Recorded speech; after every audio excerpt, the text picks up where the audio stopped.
Hello, everyone. We are back again with another episode of Sense and Sensibility.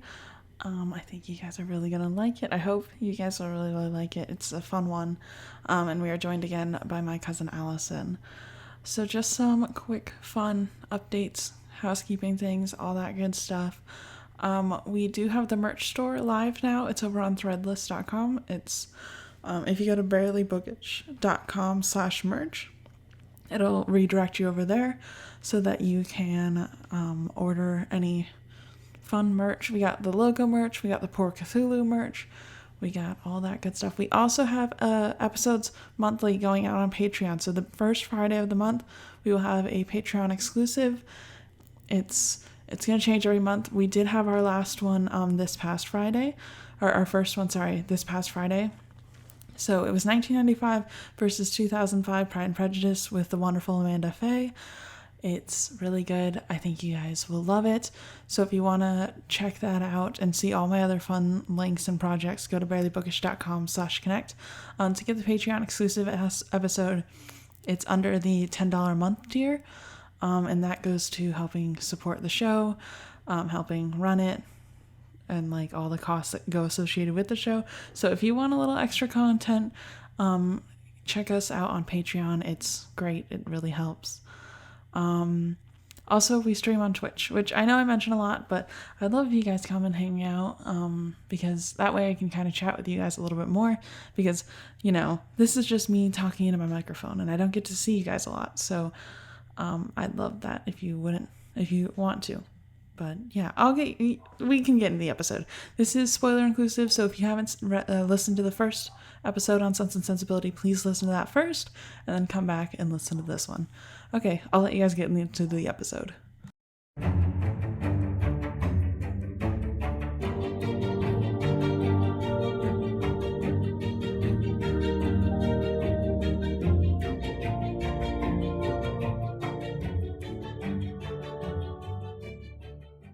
Yeah, chapter 7. The Middletons constantly have people visiting, and their house is only like half a mile from the cottage, which you had commented on earlier. Mm-hmm. So I'm also reading Little Women at the exact same time. And the weirdest thing to me in Little Women that is very much the same feeling in this is Little Women, they are like kind of poor, so they also live in a small house directly next to a giant a giant mansion, to the point where the only thing that separates them is like a gate. Like they're literal next door neighbors, and they constantly walk from one house to another. And she peered over her gate and could see the boy inside the mansion, and he sometimes would like watch them eat dinner inside their house. So it's like they're very close. So it felt like the exact same experience in this. I know nothing about Little Women, and I'm very ashamed to say that. I've never seen the movies. I've never read the books. I know nothing about it. I haven't watched the movie yet, but I'm almost done with the book right now. So, but that's what I was imagining. Let me know. Yeah, I'll let you know. We can watch the movie at the same time. Okay, perfect.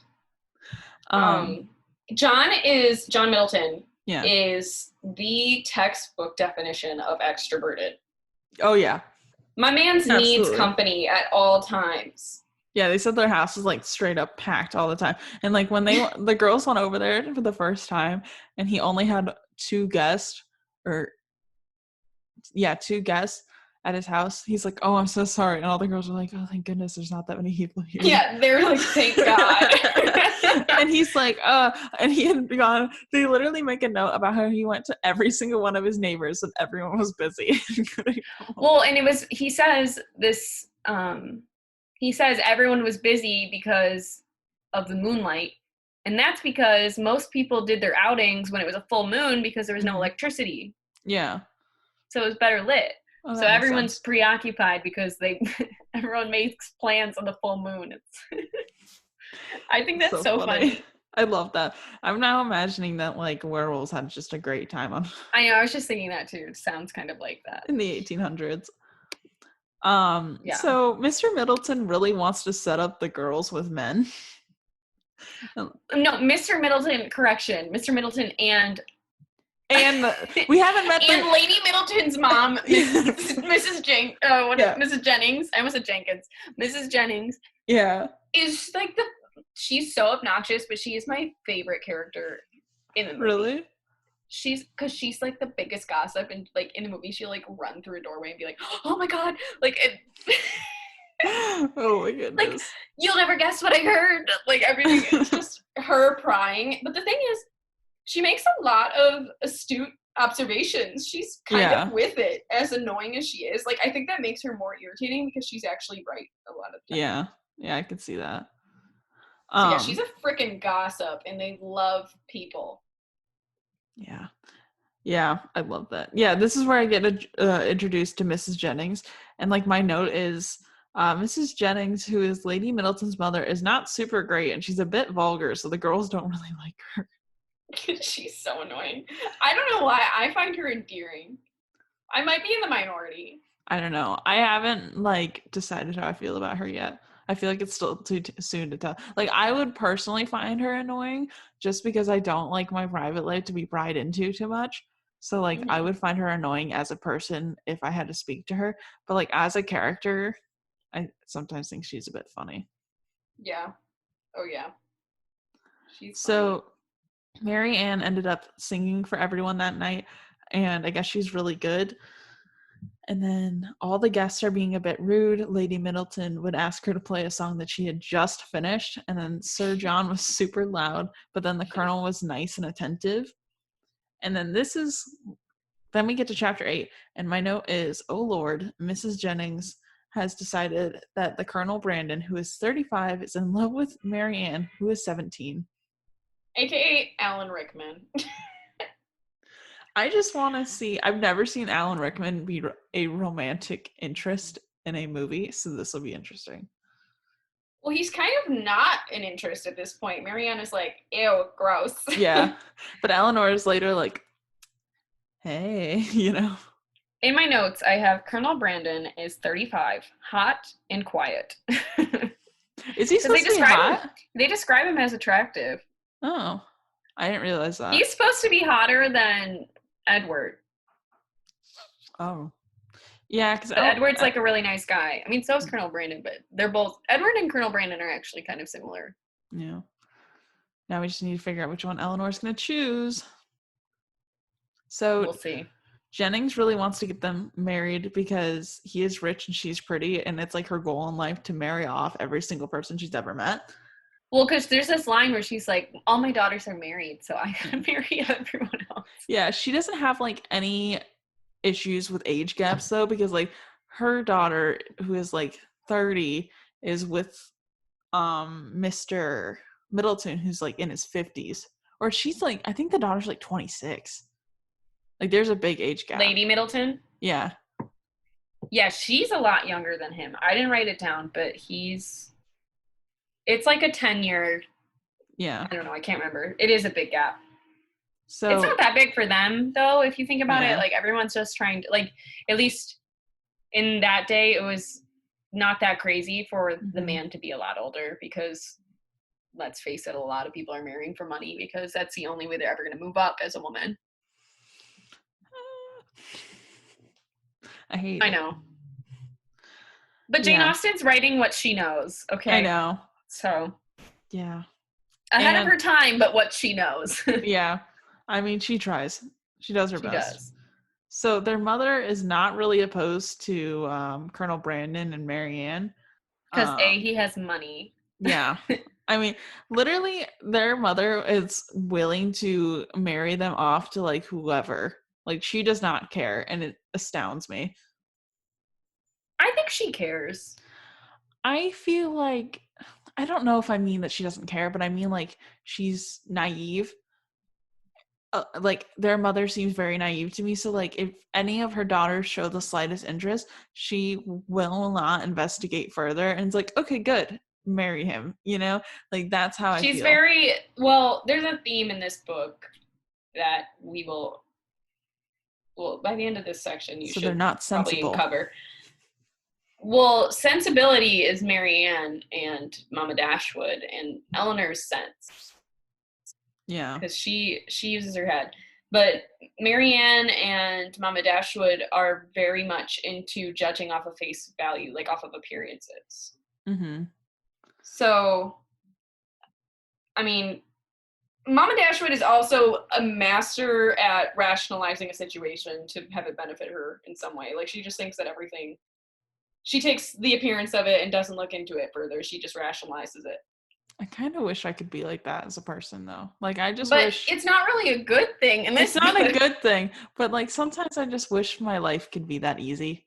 You know, that I could take everything at face value and not look into it further. Like, that just kind of seems like a pleasant way to live, you know? Oh, ignorance.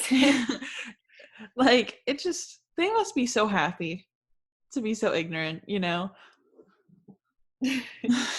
So someone's gonna like cut that, and I'm just gonna have to deal with the repercussions of like my voice playing back to me that's going, oh, they must be so happy to be so ignorant. I just tag me in it. Okay, let me see it first before it shows up on my For You page or something, please.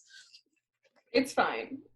So I write a note that Marianne thinks that Colonel Brandon is so old, and Marianne is only 16 and a half or 17. I feel like it says either. I can't. It says she's 17. She's 17. Yeah. And I have in my notes, Eleanor says, "Age is but a number, baby." Literally, Eleanor looks at those older men. She's like, "This may be my daddy issues talking." Oh my gosh, Eleanor doesn't have daddy issues. I mean, her dad's dead. Yeah, but like because he was old. Yeah. I don't know, man. I just think every single person that she showed interest in is like double her age or close to it. And she's just like, age is but a number. And I'm like, Eleanor, are you okay? Like, you can talk to us. Do you remember how old Edward is? Because I feel like he's similar age as her, or close anyway. I thought Edward was also in his 30s, but I could be wrong, I guess. But I thought he was older. It mentions it. I don't know. I would have to look back. Yeah, I don't want to Google it because I don't want to spoil myself.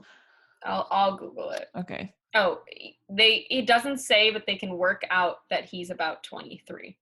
Oh, okay. So he's according to Austinpedia. Seems like a reliable source.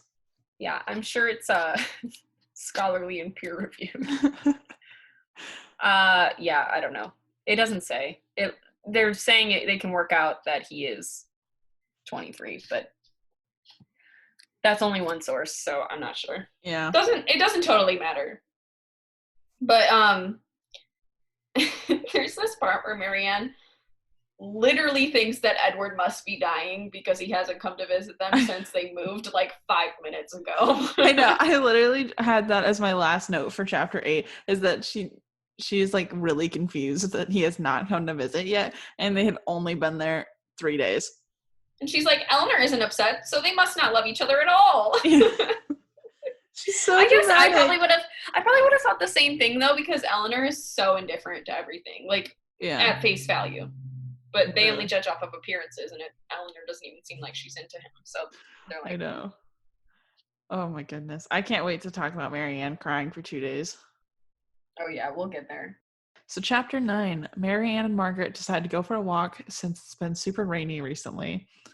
And they are like 20 minutes into their walk, and then it suddenly starts absolutely downpouring. So the girls decide to run back home. But as they run, Marianne fell and twisted her ankle. So lucky for Marianne, a handsome, young, and attractive man happened to be passing through at the exact time she breaks her ankle. And he's also carrying a gun, which my immediate reaction to seeing a man carrying a gun in public is always fear. But I forget that that's not a thing in the 1800s. Because he's a hunter, and he has a pointer. He has pointer dogs with him, so he's definitely a hunter. Yeah, but if I saw a man with a gun in public, I'd be like, I don't care if my ankle is broken, I would be running away. I just love the visual of Marianne just running around like, look, there's a little bit of blue sky that's not covered in clouds because it's been rainy for days. And then she just eats it. Because it starts to rain, so they try to run home. And then she falls. Trips, yeah. I always picture it being that like magnificent trip in Chamber of Secrets in the movie, you know, when he just like totally flips when he's running away from the basilisk. Yep. God, I need to stop the Harry Potter references. It's fun. It adds character. I've read other things and seen other things. I promise. Debatable. I'm kidding. Yeah. So, because she literally can't walk after twisting her ankle, he sweeps her up into his arms and carries her home. So I'm like, you're still getting absolutely drenched. Like, she may as well have just walked. But then Well, she can't walk. Well, no, I mean, like, I meant, like, instead of running home, she should have just walked home. It's like, does she not understand mud exists? I think it's just, it all of a sudden starts raining, so they're like, oh, I want to get out of the rain, and then they slip on the way down from the hill. And then he just scoops her up, and you know her, she loves to be thrown into some sort of fantasy, which is basically what's happening. And he just gets her, and he's like, oh, I come through your house, throw you on the couch. Wattpad is taking notes right now. She's like, no man has ever touched my shoulders. I know, she's like pretending to be scandalized, but at the same time she's like, oh, this is the best day. She enjoys every second of it. Yep. So as soon as he like puts her down, everyone in the house is like, oh, he's hot, nice. And he introduces himself as Willoughby, and every time I read it, though, I have to like say it in my head as I write it because I can never write it correctly. I just write Will because Willoughby is a lot of letters, guys. I honestly should just do that, and everyone should just figure out who I'm talking about. But I was worried. Or I do like M plus W. I was worried we were gonna get introduced to a Will or something, and I'd be like, oh, I gotta go back. And as far as I know, there is no Will. Okay, cool. So he's gonna come back tomorrow to check on her. And the next morning, Sir Middleton comes over and they tell him what happens. And he says that Willoughby is pretty nice and very talented shot, but they keep trying to figure out more about him. And he's like, I mean, we just gone hunting together once. He's like, totally like the dad response. You know what I mean? Whereas like you're trying to figure out more detail and they're like, well, I didn't ask. And you're like, why didn't you ask? What happens is Marianne asks for a vibe check. Yeah. And he's like, declined. He's like, he clears it. But then Marianne's like, what are his deepest, darkest desires? And he's like, you're a really strange woman. And then he's like, starts talking about like poor Colonel Brandon. And he's like, he's quite smitten. And Marianne essentially says that she will not chase after men and they should all chill out.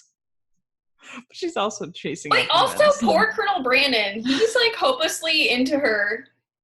He's not even pushing himself onto her. He's just admiring at a distance because he knows he doesn't have a shot. I feel bad for Colonel Brandon, not because he like has unrequited love, but mostly because everyone knows he has unrequited love. So it's I don't think he cares that everyone knows. I think it's like he thinks I'm not good enough for her. Yeah. I don't know enough about Colonel Brandon to make that decision, to be honest. We're too soon. It's too soon to tell. But I'm also like, I don't think they would have fared well together because he's too quiet. Well, you'll have to see how the character develops. I know. And then like later on, I'll be like, I absolutely love Colonel Brandon. I mean, you already know that he's got to be somewhat likable if Alan Rickman plays him. That's true. Like, yeah. And he's such like a wallflower. I know. But that's like what Colonel Brandon looking from afar, enjoying the pianoforte. Like, he's just, what a guy. I know. That's what I liked about Darcy, though, is that he was like admiring her from afar. But I feel like I looked at it through rose-colored glasses because I did the podcast recordings after I had already finished the book. So like I knew I loved Darcy. So I don't have as much of the reaction as I'm getting now. Right, and at first, Darcy's a total D-bag at first. I know. He's like, my upbringing couldn't put me around you. You're fairly tolerable. Like, what?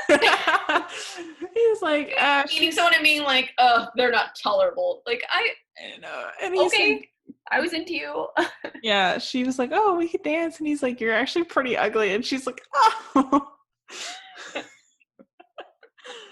And I was like, reading it back, I'm like, they're in love. Like, it's so rose-colored glasses. It's hard. Yeah. So it's better with this one. I'm glad we're doing it this way where, like, you literally finished this section about 10 minutes before we started. Mm-hmm. Go us.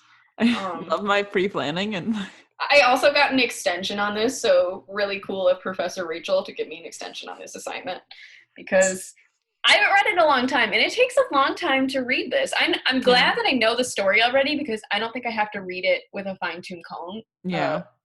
Whatever. Because I get what's happening. Sometimes I reread it just to make sure that I'm right, and every once in a while I'll look something up. I think I Googled annuity. Like, I've never felt more dumb. I was literally just taking finance, and I had just taken my final, so I was like, I know that word. I was like, what does an annuity in 1811 look like? A glorified allowance. Basically. That's all I needed to know, and I read like 6 sources. So, Love obviously I didn't look into finances much as a undergraduate or graduate. So anyways, I almost said Willoughby. Wait, chapter 10. A lady. We're on chapter 10. You need to first say that he lives with a lady at Mrs. Smith. Mrs. Smith, yeah. But she's a lady. A lady. And she's some distant relative to him. I always find it weird. They're like, she's my 3rd cousin, and I just decide to live with her every year. But he's to inherit the estate because probably he's the male successor of the estate. And I don't know if Miss Smith is... No, she's not a widower, because... They just never mention the husband. Well, actually, I don't know. She could be a widow because when they go there later, they say that she was the only one that was home. Like, they never mention a husband. Is she Mrs. or Miss? It said Mrs. Oh, then she's probably a widow. Yeah. I just couldn't remember. It's not that important of a detail anyway. So chapter 10. Willoughby came by and everyone likes him, even though, like, he came by the next day. Everyone seems to really like him even more, and he seems to like everybody too, which is cute.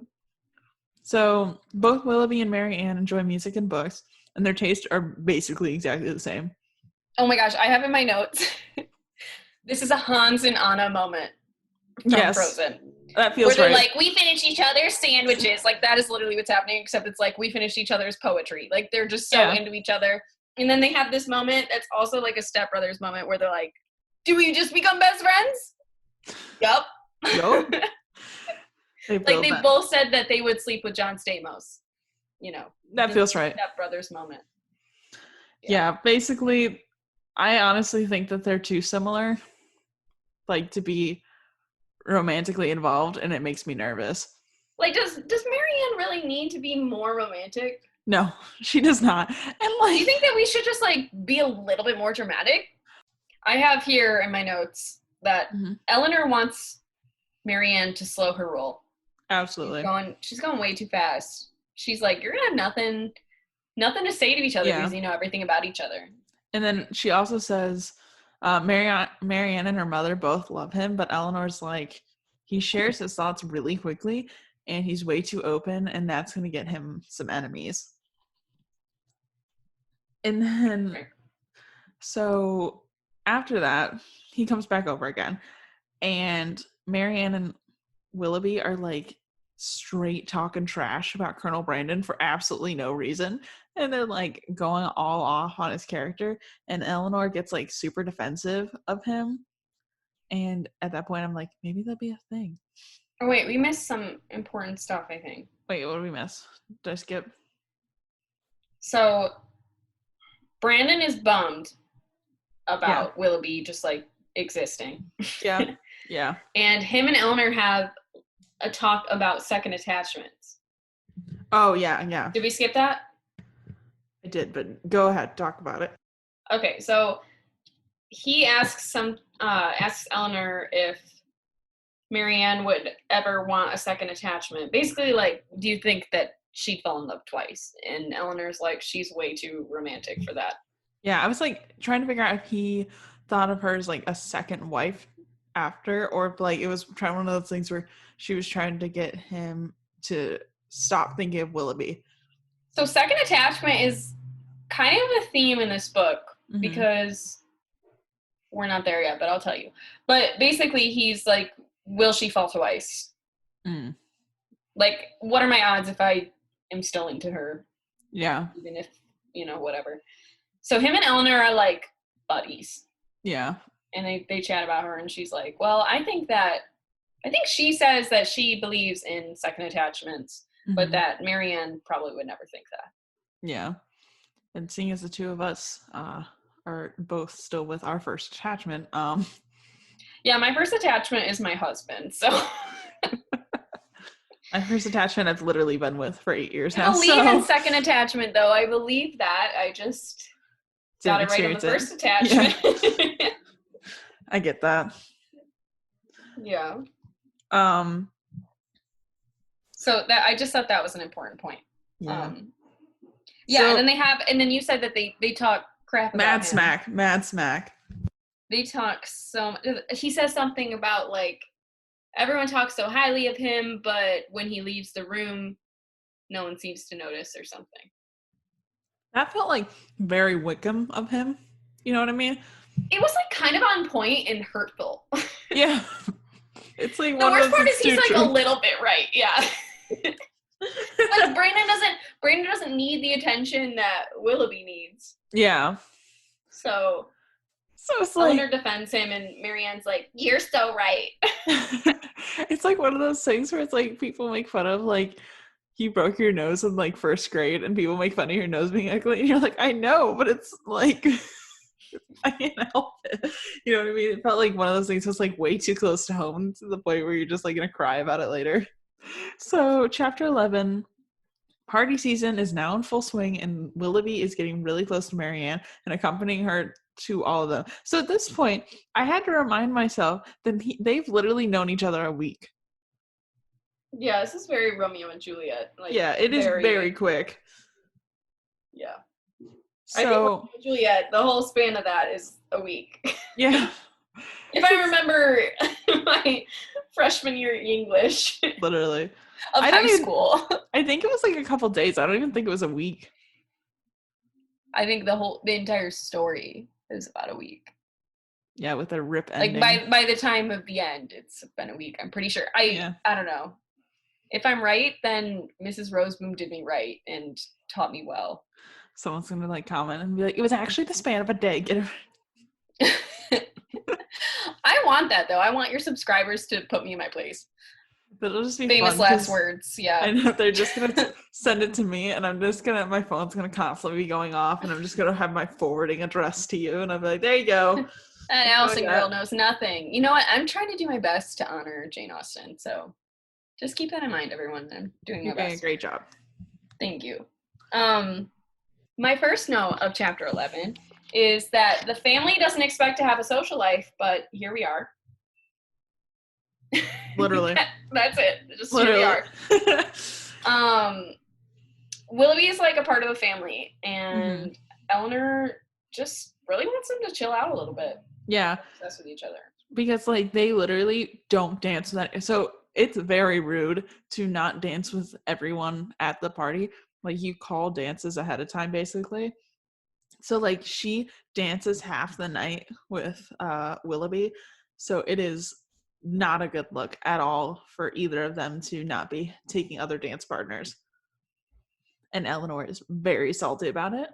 Well, it's funny too because they'll take dances with other people, but then they like make sure that they're right next to each other, and like all these people are laughing at them on the side. Like these people are way too obsessed with each other, but they don't care. Like they're a big source of gossip in the town because they're just.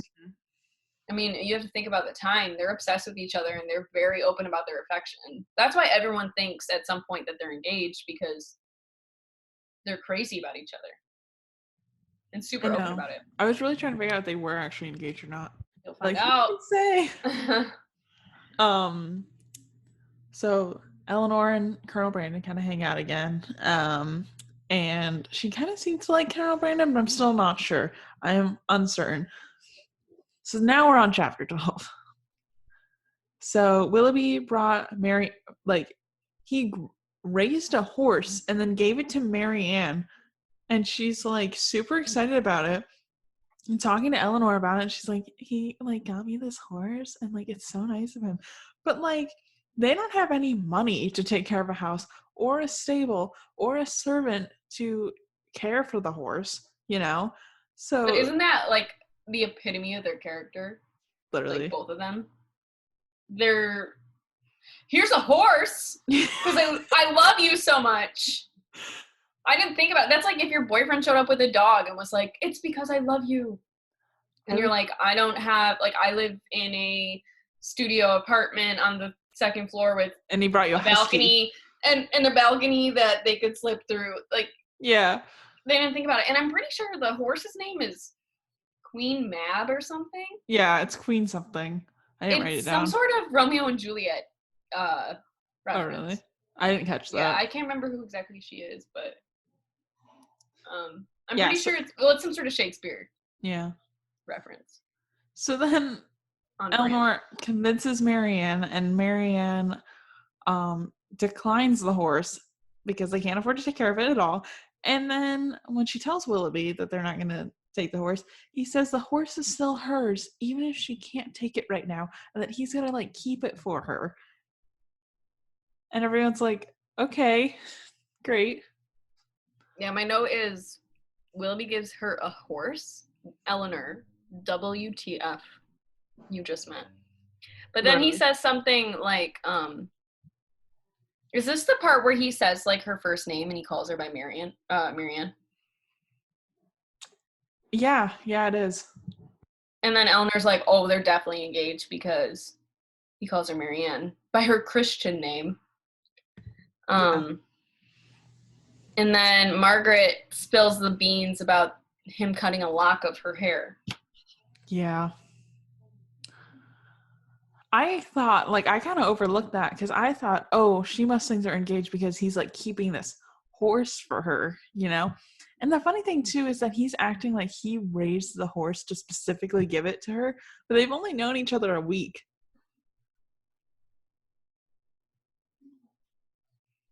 I don't know, man. I don't know what he's thinking on that one because, I mean, that's the point, right? That they don't think. Yeah. They just feel. Yep. So, chapter 13. There was an event at Whitwell, but they never even made it. Colonel Brandon got a letter and immediately left the room. And when he comes back, he tells them that he has to leave immediately to go to town, and he will not say why, but the Middletons are not happy about it. Everyone, like, he immediately leaves on horseback, and they reveal that he secretly has a daughter. And then everyone immediately starts gossiping about him, except like Eleanor. Everyone else is gossiping. Yeah, and then Willoughby says something rude, and Marianne's like, "Yeah, retweet." Yeah, she like sounds good. She kind of just loves to hate Brandon for no reason. She doesn't hate him, but she just doesn't care. She's just like a snob. I feel like she likes to dish on him because she feels like he should know that she is out of his league. So him liking her is like a personal offense to her, if that makes sense. She like likes to dog on him. I think it's that deep. I don't know. That's what I feel like she likes to dog on him, but I also just think she likes to dog on people. I think she just really wants people to be very cultured. She'd be a hipster in modern day. That's a fact. She'd only listen on records to songs, and if they're a new song, she's like, this is so much better on vinyl. So then everyone goes out riding, and Marianne and Willoughby went by themselves and like run away from everyone. And like after a few hours, they come back and absolute last out of everyone. And then Mrs. Jennings says very shadily that she knows where they went, and she hopes that Marianne likes her house since it's such a large one. And it turns out that they did in fact go to the house, and the only other person there was Mrs. Smith. So this does not look good on Marianne. And this is where you kind of figure out that like the house isn't Willoughby's until Mrs. Smith dies. So like it's so tacky. It's so rude. It's so tacky. It's like imagine going to an open house with someone in the house. It's like going to a house that you kind of want to buy, but like telling every single other buyer that you've already bought it. You know what I mean? So no one else can make the so tacky. It's so tacky. And like I didn't realize that was what was happening until like I figured out that like that's not his mother. you know? It'd be like one thing if it was like your parents' house and you're like, one day I'll inherit this. But like it's whatever distant it's relation. Like some sort of like cousin or something. Yeah. So he's basically like looking at Mrs. Smith and be like, one day you'll die and I will be the king of this household. And you're like, I don't even know if they talk to her. Like they just like tour the house and she's in the house and he's like, this will be yours one day. And they're like making plans on how to improve it. So they're basically like, yeah, you'll probably die within what, 10 years and then we can live here. Yeah, that and then Eleanor's like, do you not realize how tacky that is? Yeah. Oh my gosh. I didn't like realize that until a couple sentences in because I was like, why is this wrong? And I'm like, oh, that's very wrong. But the only good note is that Mary Ann actually really likes the house, which is good, even if her behavior about it is absolute trash. So then, chapter 14. Mrs. Jennings cannot stop wondering what possibly could be keeping Colonel Brandon in town because they don't know when he'll come back. So she keeps thinking about... See, but I love that about her. She's so crazy. I know. She's like imagining worst case scenario and it's like that must be it. But then like the slightest change in the wind and she's like, no, never mind. This must be it. And she's like, his daughter must be dead. No, wait, his mom must be dead. And you're like, whoa, whoa, whoa. But like without her in the book, you would have no idea what's going on. So she's such a key character and so underrated. But it's like she's so unreliable because she lets like whatever she thinks may be going on that day. You know? I mean, Margaret's kind of like that too, but she doesn't say a lot. You mean Mary Ann or? No, Margaret, the little girl. Oh. She'll just say stuff too. And there's a note where it's something like, oh, well, she's not always convinced that Margaret's telling the truth, but but sure. With Mrs. Jennings, she's usually pretty on point. Yeah. So Eleanor is trying to figure out why Mary Ann and Willoughby haven't said anything about being engaged yet. And then Mrs. Dashwood mentions making improvements to the house in the spring. And Willoughby's like, no, do not even look. Do not even think about making an improvement to this house. And like freaks out for absolutely no reason. And then it's also not his right at all. Like I don't understand why. Don't improve your own home. Yeah, this kid literally lives in a mansion. He's like, I love this because it's quaint. And you're like, okay, but like there is 3 girls, so they don't have a guest room, you know? And like that's a big thing. Is like you have visitors, they have to stay at your house. It's like they don't have a guest room. I mean, I think part of it is that he is saying he loves the cottage and wouldn't change anything about it, but really he also just loves Mary Ann, even though she doesn't put much on the table, you know? But then he like makes the mother swear to never change anything about the house. Right. Yeah, like, that part's weird.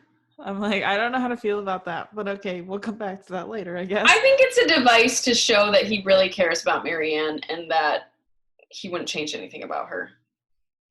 He loves that they're in that house and that it's got its charms, you know? Yeah, but I also kind of feel like he's romanticizing poverty, which makes me a little nervous.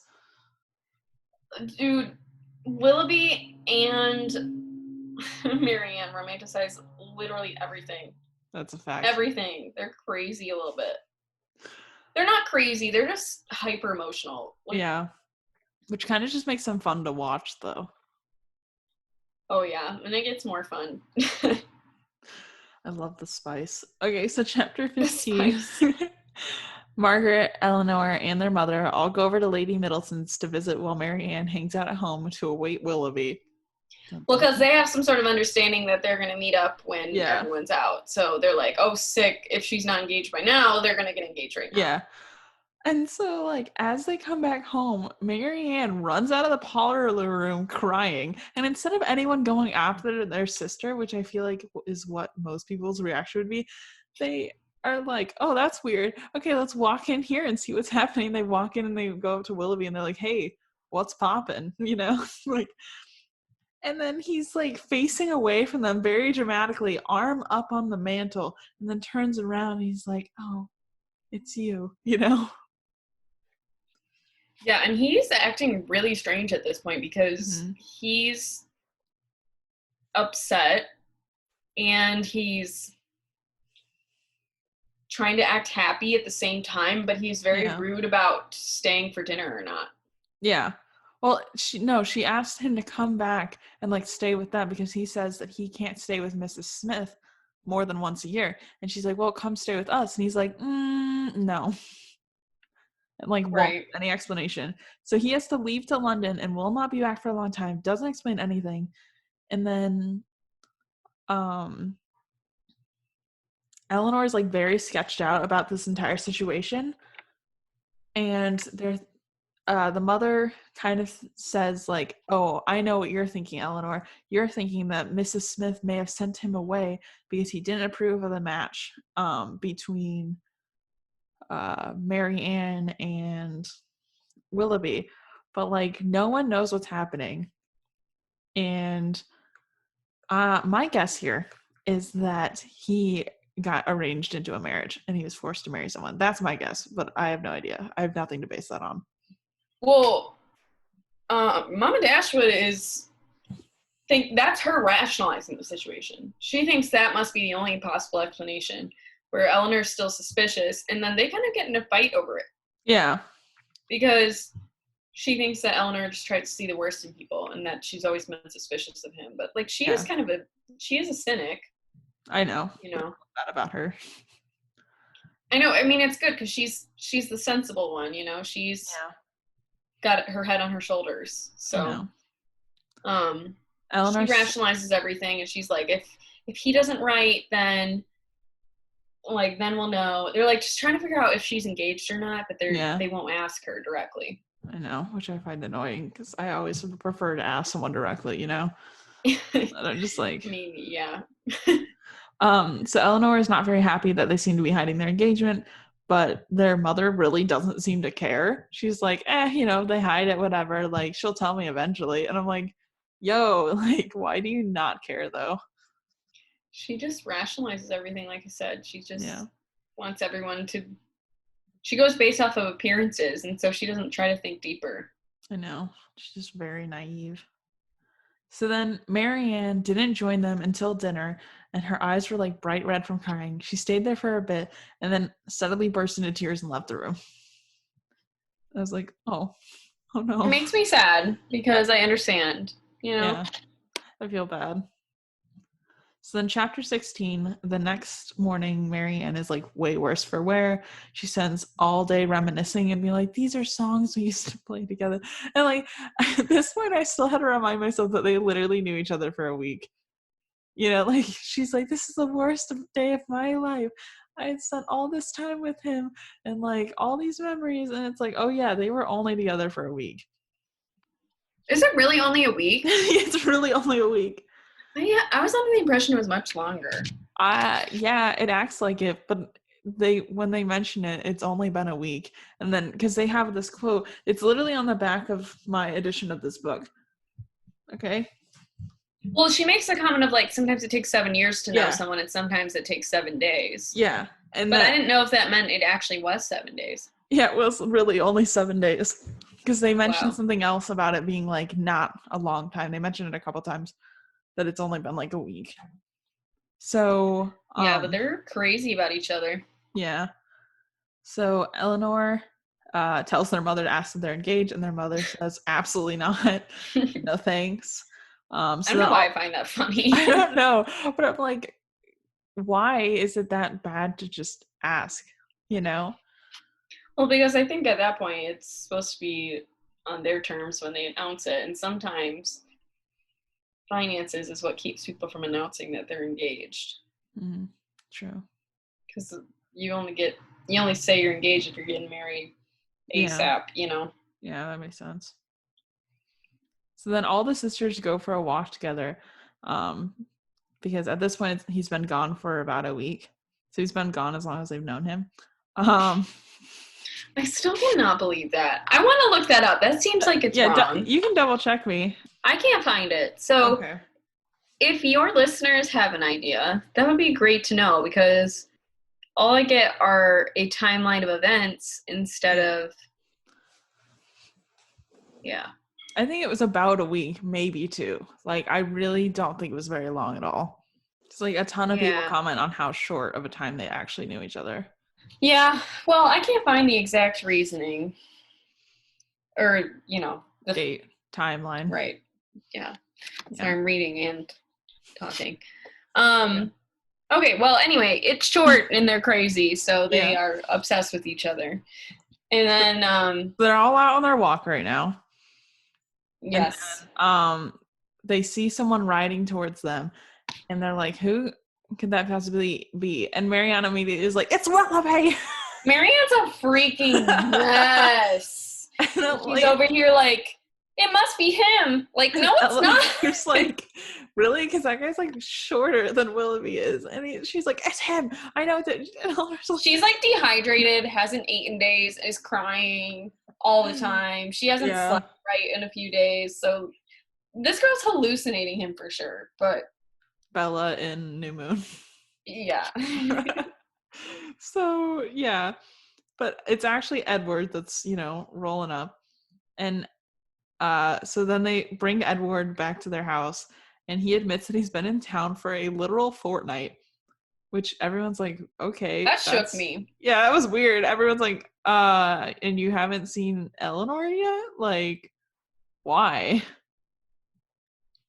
And then Edward asks if they like their neighbors, and Marianne says she does not like the Middletons, and everyone's like, whoa, why? Because like the Middletons have been pretty nice to her, and we have no reason at all to not like them right now. I mean, the Middletons are a little bit rude. I mean, yeah, but not. But it's not ill-mannered. Like, I mean, yeah, it is ill-mannered, but they don't do it because they're unknowingly rude. Yeah, but it's like for the fact that they are very cheaply supplying you with a place to live, I feel like she shouldn't just randomly talk smack when she doesn't even spend that much time with them, because she spends all her time with Willoughby.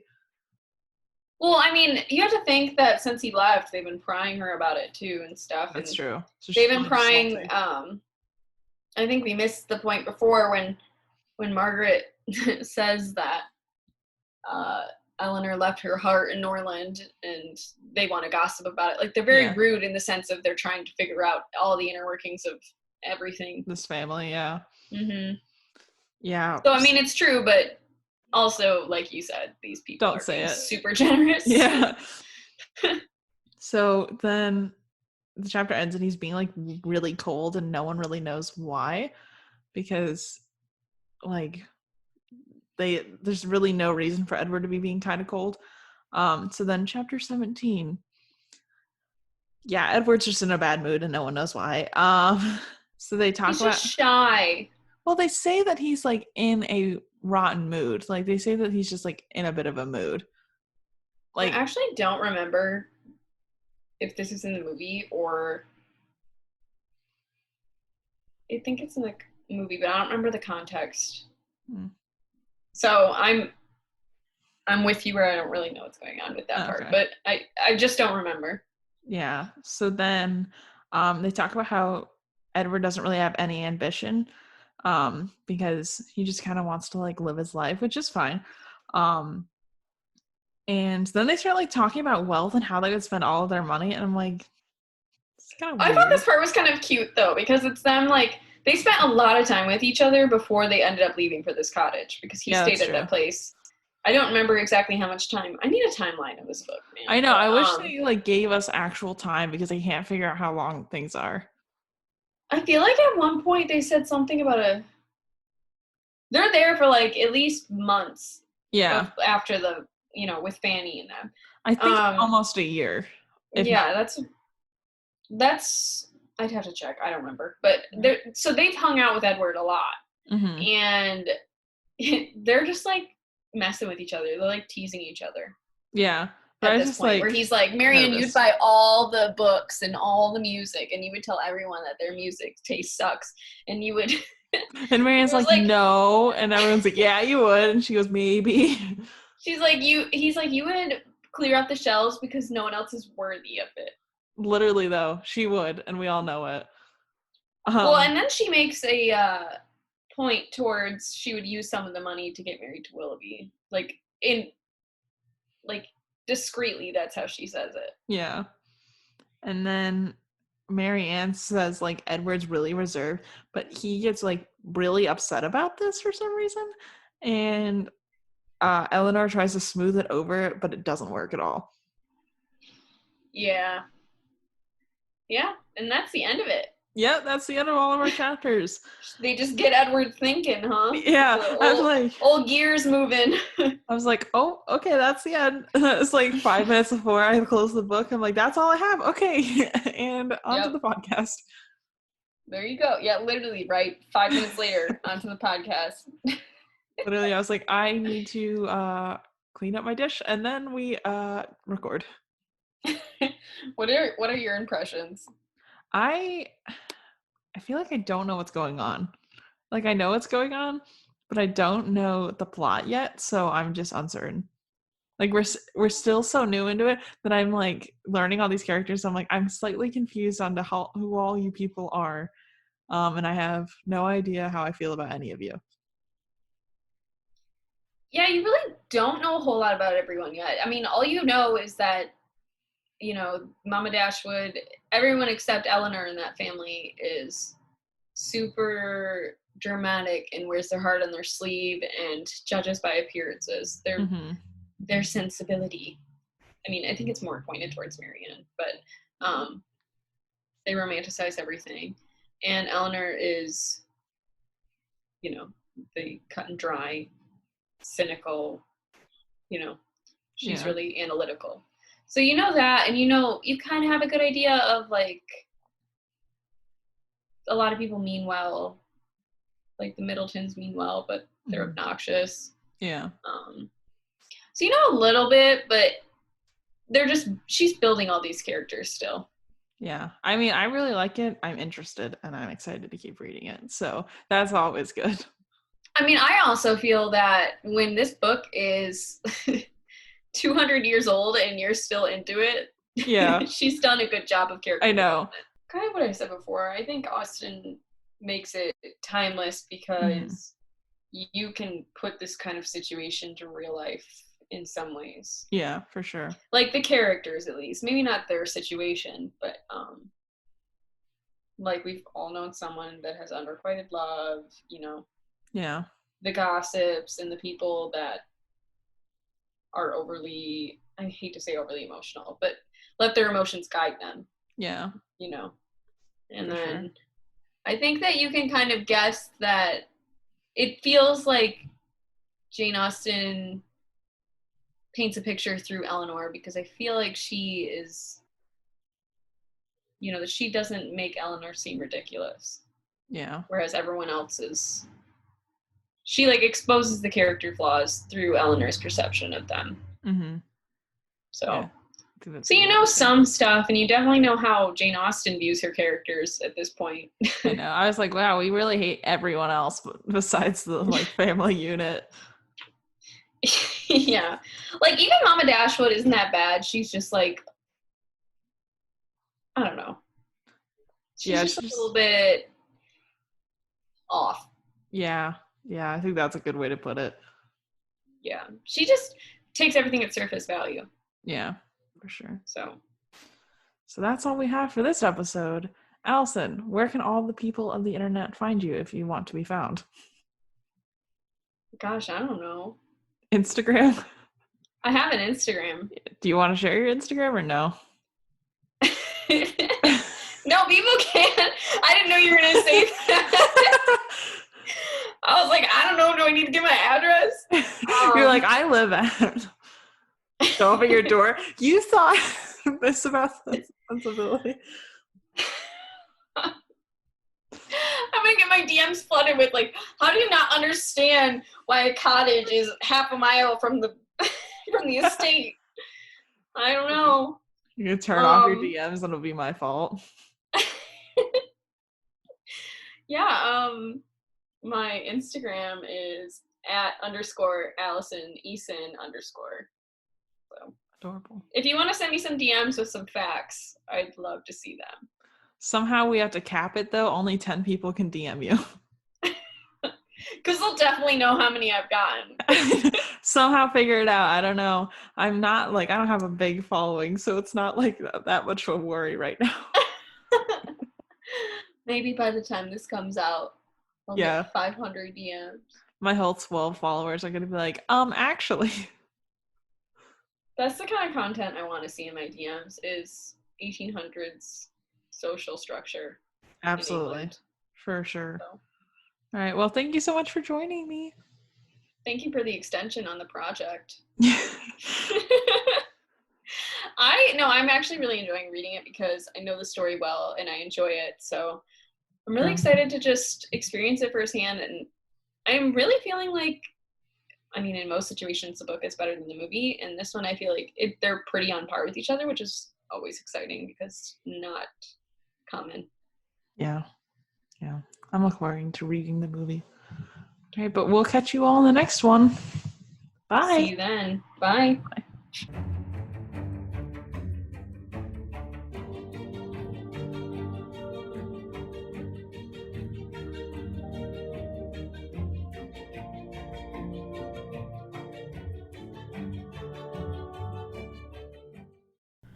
Thank you all so much for listening to this episode of the Barely Bookish podcast. I hope you guys are enjoying it. So next week we will have another episode on Sense and Sensibility, again with my cousin Allison. We will also be streaming on Twitch this week, so if you want to pop by, it's twitch.tv/barelybookish. All the usernames are the same on literally everything, so if you want to follow me anywhere, just go to barelybookish.com/connect and you can see all the links, or just go to the social media site itself and just go at Barely Bookish and I'll probably show up because I'm on everything. I'm all the places. It's not great for my work-life balance, but I love social media, so that's where we're at. So as we kind of mentioned in the intro, we do have Patreon exclusives, so if that's something you're into and you want to hear more of me and some more great guest episodes, please go and check that out. It's great. They're a lot of fun, and I really hope you guys like them, and I hope you will enjoy them. I will give you guys like a bit of a behind the scenes, a bit of a little, excitement teaser. Our next episode for May is going to be on Bridget Jones' Diary. So if you want to subscribe now, you can listen to the 1995 versus 2005 episode, and then next month, the first Friday of May, you will get the Bridget Jones' Diary episode. So that's going to be fun, and I hope you guys like it. And that's all I've got to talk about in this little outro here. So if you want to hang out with me, come hang out with me. Hope you guys are enjoying these episodes, and I'll catch you all in the next one. Our logo was designed by my little sister Sarah. Our theme song is from freepd.com and it's by Raphael Crux. And I'll catch you all later. Bye!